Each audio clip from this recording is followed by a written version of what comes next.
Alrighty, so continuing with working with exponential functions, and more importantly, we are working with applications of these so-called exponential functions.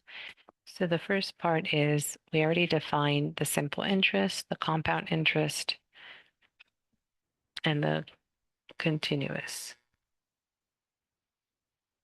Now, if they're saying on part A, we want to compound annually, that means that we're going to be using the formula A is equal to P 1 plus R over N NT, where N is equal to 1, because it's saying you're going to be compounded annually. So you're going to use that one. So we know the value of P is going to be 15,000. That's how much you're investing. The rate, so the rate you change it, the 2.5% will be changed to decimal to 0.025. And then the time will be 7 years. So it's been after 7 years. So once you know all of the information, you're going to find the value of A. So you have your $15,000 times 1 plus 0.025 over 1 raised to the 1 times 7. So that's 15,000 times 1.025 raised to the 7th. Now let's pull out your calculators and check what my solution is going to be. So take a moment and identify the approximation. It's going to be 17,830 with 29 cents. Now, when you're compounding continuously, you're going to use the formula A is equal to PERT, where P is your 15,000 times E raised to the 0.025 times 7. So make sure you're using your calculator here. So again, we're going to be approximating it. So take a moment and multiply 0.025 times 7 and then E raised to that value. Or you can just plain old insert this on your calculator and you should get, so go ahead and check 17,868 and 69 cents. We're rounding to 2 decimal places because this represents money of a value. And then B, it's saying we want to compound quarterly. That means that N will be 4 by the definitions that we provided you up here. When N says to be quarterly, N is 4. So we're going to use the formula A is equal to P parentheses 1 plus R over, in this case, N times T, where T is equal to 7. The time doesn't change. So just the compound changed here, $15,000 times 1 plus 0.025 over 4 raised to the 4 times 7. Again, go ahead and punch this on your calculator. So we do 4 times 7, that's 28. And then we have 0.025 over 4, and then we add 1 to it. So take a moment and check, and that should be 17,858 and 96 cents.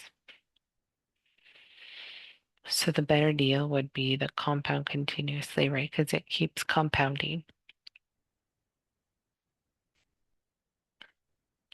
Let's look at the next application problem. The next application problem involves something called the half-life or radioactive decay, those type of problems. So we have an exponential function that involves an application.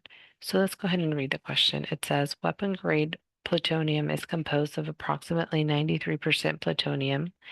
The half-life of Plu is 24,000 years. In a sample originally containing 0.5 kilograms, the amount left after 50 years is given by the exponential function 0.5 times 1/2 of t over 24,000. So what we're trying to do is we're trying to interpret the meaning of what it means after a certain amount of time has passed. So the first part is you need to evaluate the function. So you let t be 24,000. So a of 24,000, you're going to plug it in. It's going to be 0.5 times 1/2 raised to the 24,000 over 24,000. So this is going to be 0.5 times 1/2, and that's going to be 1/4. So what does that mean? That means that after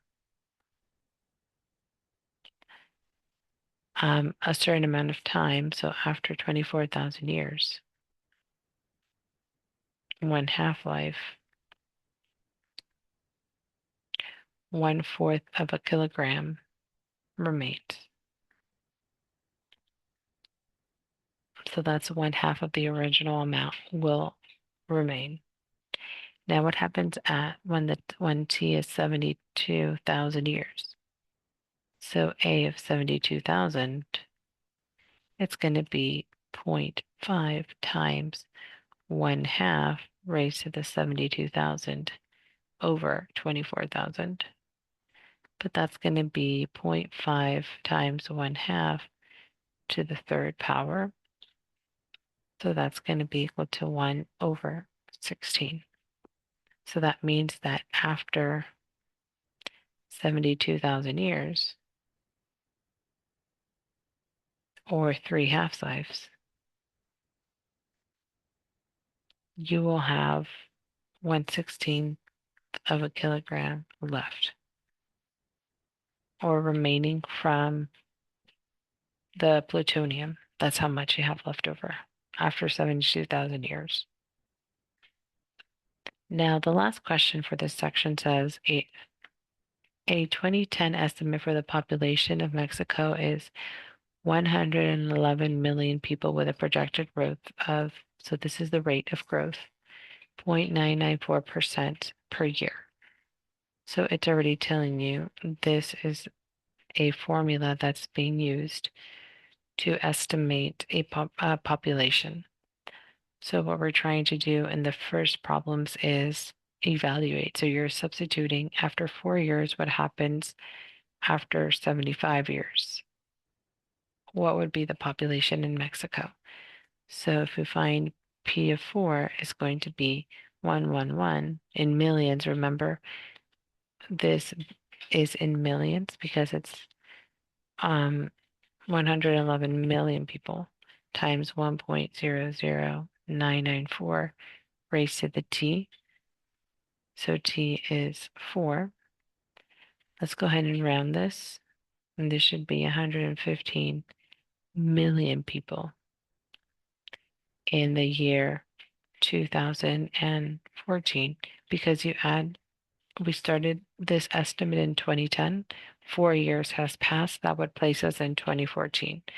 Now, P of 75, that means an additional 75 over the 2010. It's going to be 111 times 1.00994 raised to the 75 this time around. Go ahead and punch this on your calculator. Take a moment to do so. And then, of course, round to the nearest whole number.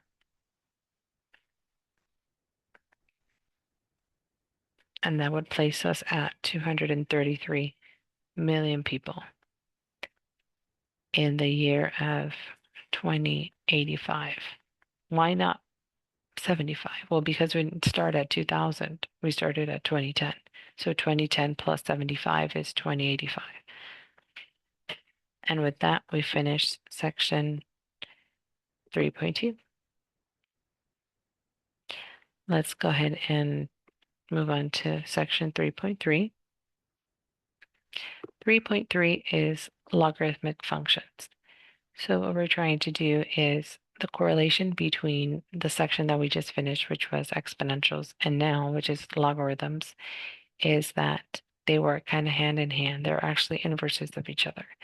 So we're trying to convert a logarithmic and the difference between a logarithmic function and an exponential.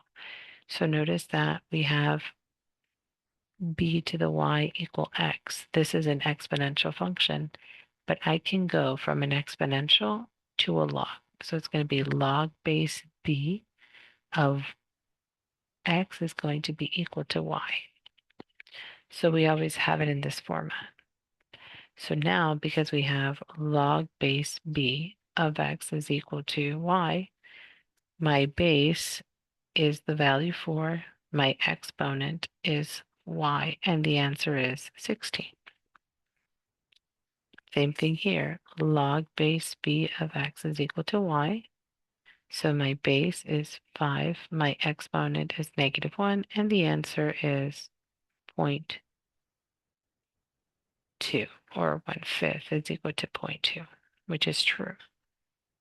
Lastly, you have log base b of x is equal to y. So you have b to the y is equal to x.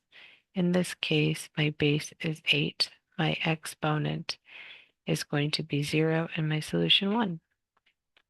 8 to the 0 is 1. And lastly, you have log base b of x is equal to y. So b to the y is equal to x. So 23 to the 0 is also equal to 1. So see how 3 and 4 are the same except the bases are different. One, the base was 8, the other base was 23.